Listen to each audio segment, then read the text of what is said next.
Baik, Assalamualaikum warahmatullahi wabarakatuh. Sebelumnya perkenalkan, nama saya Muhammad Rizal Faizi dengan NIM 230502110194. Ingin menjelaskan tentang profil bisnis saya yang bergerak dalam bidang fashion brand yang bernama Rizilux. Oke, jadi bisnis yang saya jalankan pada kesempatan ini yaitu di bidang fashion brand dengan nama Rizilux. Nah, kenapa saya bisa mengambil nama tersebut? Jadi nama Rizilux sendiri terdapat atau terdiri dari dua kata. Yang pertama Rizi. Nah, Rizi itu merupakan gabungan dari nama saya yang Rizal Faizi dan Lux artinya terlihat. Oke. Di sini saya akan memaparkan rencana bisnis untuk mendirikan usaha fashion brand yang nantinya memproduksi dan menjual kaos berkualitas premium. Nah, bisnis ini tuh dilatar belakangi oleh perkembangan ekonomi kreatif dan industri fashion di Indonesia, khususnya di kalangan anak muda. Rizilux memiliki tujuan yakni untuk memenuhi kebutuhan konsumen akan pakaian yang nyaman, berkualitas tinggi, dan mengikuti tren mode terkini. Dalam bisnis ini, nantinya saya akan memanfaatkan platform online dan offline untuk memasarkan produk saya. Strategi pemasaran yang saya rencanakan uh, meliputi promosi melalui media sosial dan keikutsertaan dalam acara-acara fashion di Kota Malang. Selain itu, bisnis saya juga akan menyasar segmen pasar mahasiswa dan pekerja rantauan yang tinggal di Kota Malang. Saya memiliki tim yang terdiri dari desainer, produsen, tenaga penjualan yang kompeten di bidangnya masing-masing. Oke, setelah saya cek pada data yang terdapat pada situs web Direktorat Jenderal Kekayaan Intelektual atau DJKI menunjukkan bahwa nama usaha saya Rizilux sendiri belum pernah ada dan belum pernah ada yang memakai secara resmi. Jadi bisa disimpulkan bahwa nama usaha ini aman dan diharapkan dapat dikenal oleh khalayak ramai. Mungkin teman-teman ketahui, perkembangan ekonomi kreatif pada era saat ini mendorong masyarakat, terutama di kalangan anak muda, untuk berinovasi guna menghasilkan pendapatan. Banyak sekali bidang yang bisa diambil oleh masyarakat dari ekonomi kreatif sendiri, yang salah satunya yakni di bidang fashion brand. Ekonomi kreatif di bidang fashion brand Ekonomi kreatif di bidang fashion brand merupakan bagian dari industri kreatif. Hal ini didukung oleh perkembangan teknologi dan juga tren gaya hidup yang semakin beragam seiring perkembangan zaman. Fashion brand memberikan peluang bagi desainer, produsen, dan juga pekerja kreatif untuk mengembangkan ide-idenya agar memiliki daya tarik tinggi. Selain itu, ekonomi kreatif di bidang fashion brand juga memberikan kontribusi pada pertumbuhan ekonomi karena dapat membuka lapangan pekerjaan bagi pengangguran di Indonesia. Nah, dengan demikian, perkembangan ekonomi kreatif di bidang fashion brand ini dapat menjadi salah satu pendorong atau penyongsong pertumbuhan ekonomi di Indonesia. Salah satu contoh produk fashion brand sendiri yakni dari toko Rizilux yang menjual kaos dengan kualitas premium dan harga yang terjangkau. Produk ini merupakan hasil dari aktivitas ekonomi yang diproduksi sendiri di rumah dan dapat ditemukan di berbagai toko online dan juga dalam acara pameran fashion. Nah, awal mula diciptakan produk ini yakni pada saat muncul tren di masyarakat, khususnya anak muda yang sering memakai outfit dari luar negeri. Padahal brand lokal juga tidak kalah bagusnya dengan brand luar. Brand ini diciptakan untuk memenuhi kebutuhan konsumen yang ingin memiliki pakaian yang nyaman dan kualitas terjaga. Nah, maka dari itu untuk menciptakan kualitas yang tidak biasa saja, Rizilux menggunakan proses produksi dengan perancangan, pemilihan bahan, pembuatan, dan bahkan distribusi produk yang sangat kreatif hingga tak sepi peminat.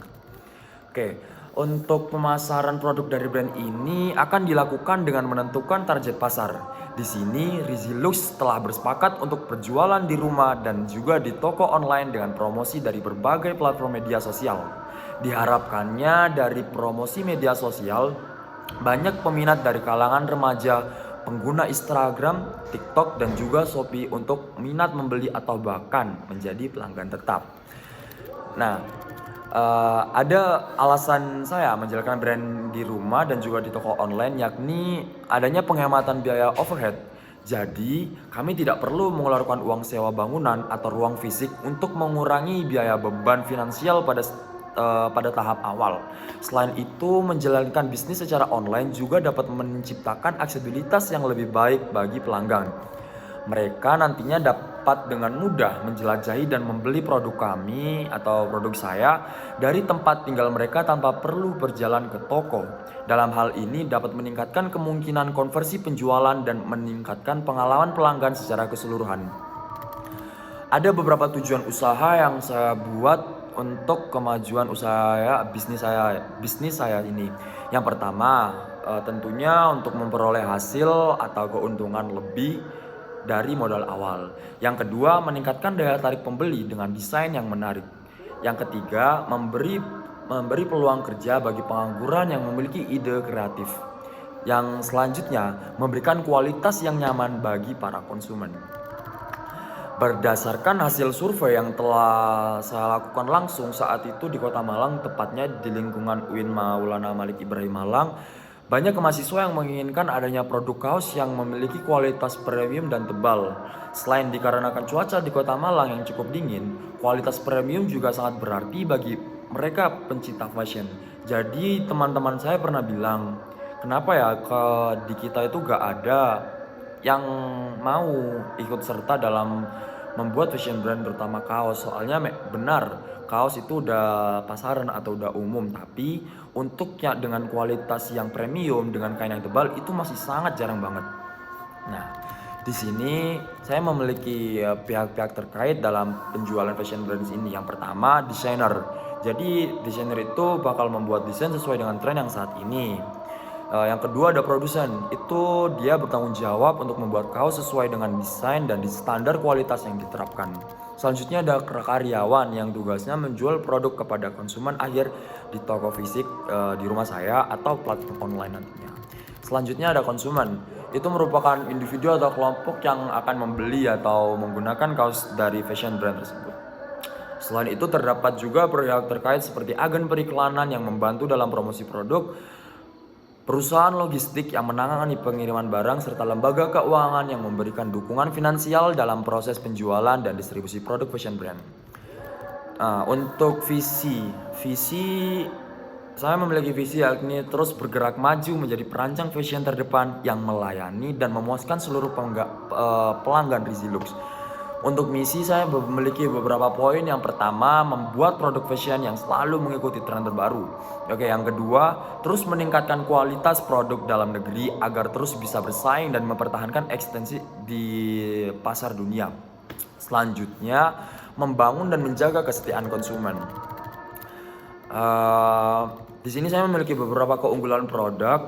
Yang pertama, kualitas produk dengan bahan premium yang sudah saya singgung sebelumnya. Jadi kita akan memiliki kualitas bahan yang premium dan juga tebal sesuai dengan apa yang dibutuhkan oleh konsumen. Selanjutnya menggunakan kain Supima dengan kualitas serap yang superior. Yang selanjutnya desain yang menarik mengikuti tren atau perkembangan zaman. Yang keempat, cocok digunakan pada musim dingin. Yang kelima, tersedia di toko rumahan dan juga online tentunya. Dan yang terakhir itu adalah harga yang sangat terjangkau dan ramah di kantong. Nah, karena produk ini menggunakan kaos dengan kualitas premium, maka seringkali dihargai dan dipandang karena tekstur dan kemampuannya untuk menahan percetakan dan perwarnaan yang kompleks. Hal ini memungkinkan untuk menciptakan desain yang lebih rumit dan menarik seperti cetakan digital yang kemudian akan digunakan dalam pembuatan produk fashion. Selain itu, kain kaos yang digunakan dalam pembuatan produk fashion ini akan memengaruhi kualitas akhir produk tersebut. Oleh karena itu, kualitas pada kain kaos premium akan tercermin dalam kualitas dan daya tahan produk akhir dan juga dapat memberikan nilai tambah bagi mereka yang menggunakan kain tersebut. Itu tadi kan kelebihan. Nah, saya juga memiliki dua kekurangan yang mungkin saya rasa ini juga merupakan tantangan bagi saya. Yang pertama, persaingan yang sangat sengit dan juga tren yang cepat berubah-ubah. Profil konsumen pada brand saya ini menjadi target di bidang fashion oleh para remaja maupun dewasa. Dalam hal ini cenderung aktif secara sosial dan berorientasi pada tren saat ini. Nah, tidak hanya itu, para pelajar SMP maupun SMA juga menjadi target dikarenakan mereka sudah mulai melek akan teknologi yang saat ini kebanyakan fashion brand mulai hadir di platform manapun. Potensi pasar untuk bisnis kaos ini sangatlah besar, terutama karena kaos merupakan salah satu item pakaian yang paling umum digunakan oleh banyak orang pada umumnya, khususnya di Kota Malang yang kota ini sendiri sebutannya kota dingin. Beberapa faktor yang menunjukkan potensi pasar yang besar untuk bisnis kaos seperti tingginya permintaan konsumen, fleksibilitas penggunaan, dan juga tren mode yang berubah-ubah serta kemajuan teknologi. Nah, segmentasi pasar pada bisnis ini terletak di rumah saya, yakni di Kota Malang yang terdapat mobilitas penduduk tinggi seperti mahasiswa dan juga para penduduk rantauan yang bekerja di Kota Malang. Dalam hal ini bisa disimpulkan usaha saya dapat memenuhi kebutuhan fashion konsumen. Untuk analisis tren yang sudah saya coba dari pertemuan awal pada mata kuliah kewirausahaan kemarin, itu kan juga menggambarkan seberapa besar bisnis kita bersaing pada dunia bisnis. Nah, menurut data grafik yang sudah saya cari, disimpulkan bahwa bisnis kaos sampai saat ini masih memiliki peluang untuk bersaing di bidang fashion brand. Usaha ini memiliki persaingan yang bisa dibilang cukup ketat juga, dikarenakan banyak pebisnis yang membuka usahanya di Kota Malang dan tentunya mereka juga memiliki target yang sama. Akan tetapi dengan persaingan seperti ini tidak menutup kemungkinan bisnis saya untuk berkembang. Jadi inovasi baru akan terus ada seiring berjalannya tren-tren baru. Nah, di sisi lain media promosi yang saya gunakan juga tak kalah kece. Media promosi yang digunakan pada saya dilakukan dengan dua cara, yakni online dan juga offline. Kami mengandalkan sosial media yang ada seperti Instagram, TikTok, dan juga membuat postingan atau konten yang menarik agar memikat daya tarik konsumen. Selain itu, bisnis ini juga mengandalkan promosi offline seperti pada saat event-event di Kota Malang. Maka dari itu kami juga turut hadir untuk membagikan pamflet atau brosur, dan juga di saat itu kami memiliki kesempatan untuk sekalian berjualan secara langsung. Jadi bisnis ini tidak mau ketinggalan dalam hal apapun seperti omset yang diperoleh dalam penjualan 1 tahun. Dalam 1 tahun kami menargetkan 42.500.000 untuk memperoleh omset yang diinginkan selama penjualan. Kami berusaha untuk mampu menjual 500 pieces kaos dalam 1 tahun penuh dengan harga satuannya 85.000 saja. Untuk strategi pemasaran kami memiliki digital marketing, targeting. Nah, untuk bahan baku sendiri, untuk bahan baku dalam bisnis ini kami sudah merupakan tanggung jawab dari seorang produsen yang dimana kami hanya memberi usulan terkait bahan kaos yang akan dijual. Untuk properti yang dibutuhkan mungkin ada gantungan baju, hanger, plastik baju klip, label satin, kaos dan juga alat sablonnya. Untuk tenaga kerja saya membutuhkan desainer kaos, produsen dan juga karyawan yang nantinya akan berjualan di platform online maupun offline. Dalam proses ini kami menerapkan semua proses pemasaran yang tertib agar nantinya dari produsen sampai dengan tangan konsumen dapat dilakukan dengan baik. Adapun urutan proses pemasaran yang kami terapkan yakni desainer membuat desain sesuai tren sekarang. Nah, untuk produsen mencetak kaos menggunakan bahan dengan kualitas premium. Karyawan menawarkan produk secara online maupun offline kepada pihak atau target konsumen. Untuk konsumen sendiri sudah jelas bakal menerima dan menggunakan produk yang diharapkan dapat mendapatkan feedback baik dari konsumen tersebut. Untuk jumlah, kami menawarkan beberapa kaos kepada konsumen dengan 5 desain seperti skatepunk, starboy, skena, vintage, dan juga kaos yang bertema animal. Dari 5 itu sendiri saya rasa itu juga sudah tren banget di tahun ini, terutama di 2024 dengan tema skena yang ditargetkan kepada para mahasiswa di Kota Malang yang suka ngopi di cafe shop. Nah, masing-masing produk ini memiliki ukuran dari S hingga XXL dan memiliki jenis lengan panjang maupun pendek sesuai keinginan konsumen. Dan setiap desain pada awal penjualan kami mengeluarkan stok sebanyak 50 buah. Untuk foto produk sendiri mungkin bisa dilihat pada proposal bisnis yang sudah saya kirimkan pada pengumpulan tugas yang kemarin. Untuk tenaga kerja kan membutuhkan desainer kaos. Nah, itu per bulannya digaji 5 juta tuh dengan biaya per tahunnya biaya per tahunnya tuh 6 juta. Untuk produsen itu masa gajinya 1 bulan 1 juta, untuk per tahunnya 12 juta, dan juga karyawan itu 1 bulan 1 juta dengan satu per tahunnya tuh 12 juta. Untuk penentuan harga pokok, nah itu kan juga penting banget bagi tiap bisnis atau usaha. Jadi untuk biasa produksi per tahun kami menargetkan 42.500.000 dengan jumlah kaos 500 pcs.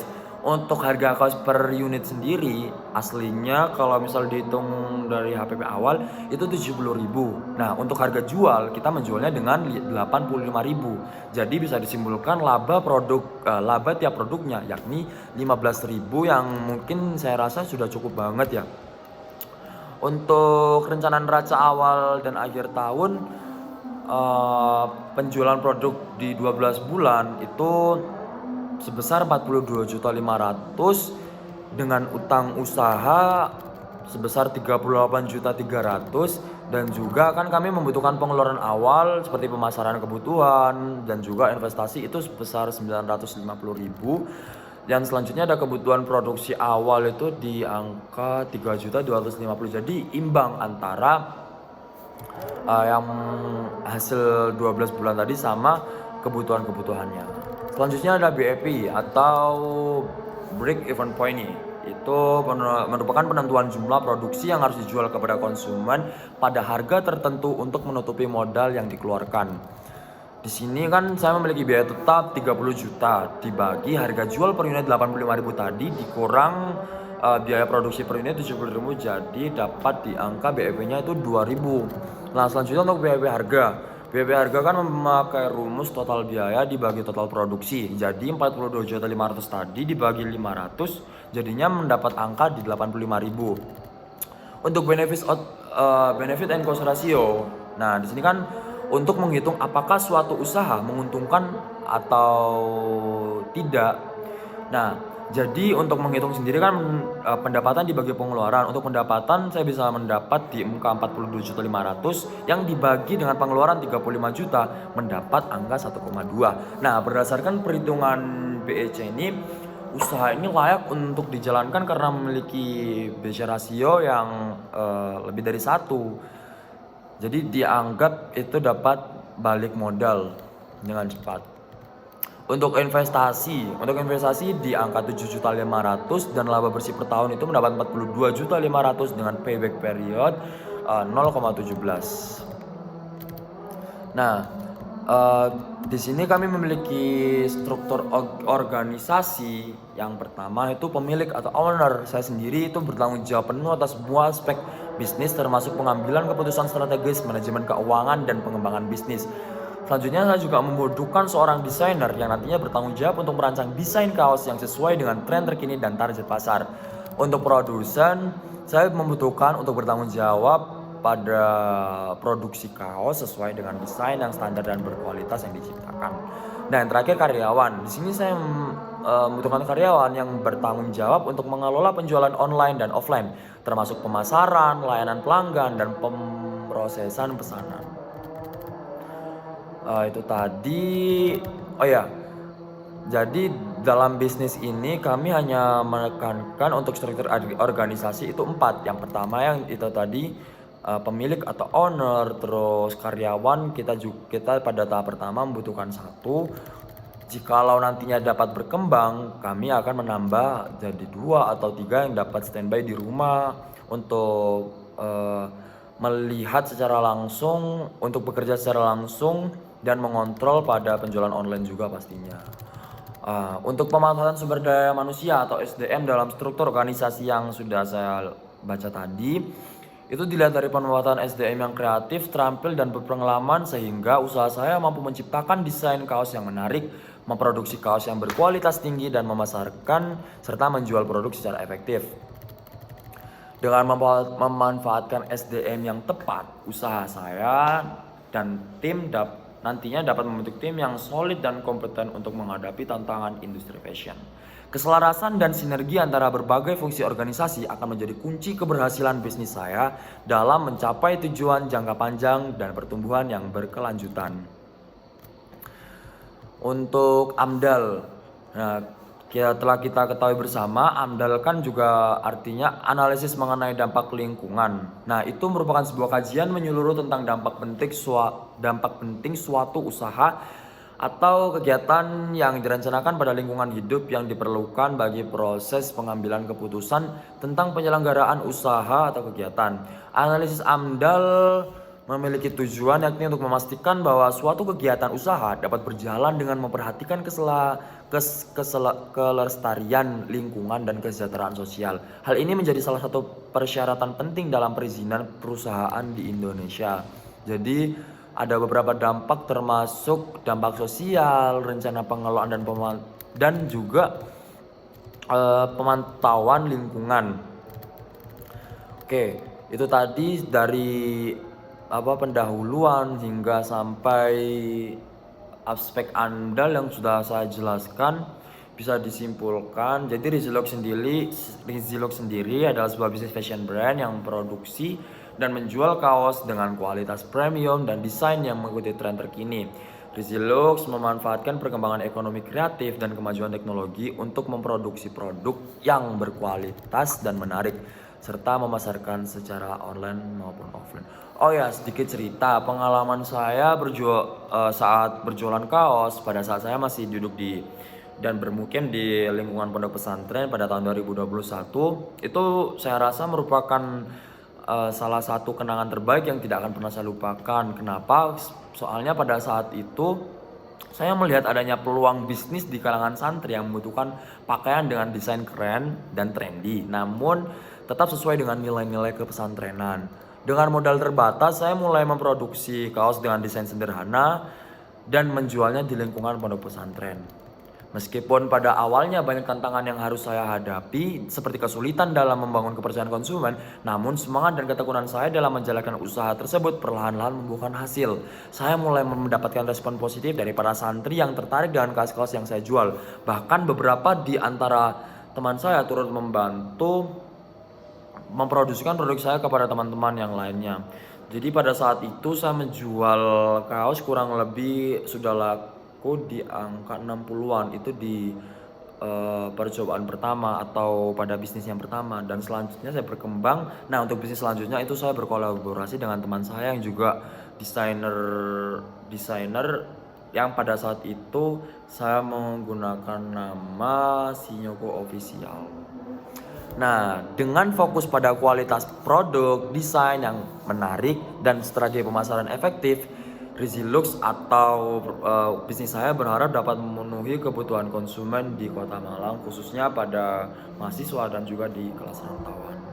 Oke, mungkin itu saja yang dapat saya sampaikan tentang beberapa poin-poin profil bisnis saya.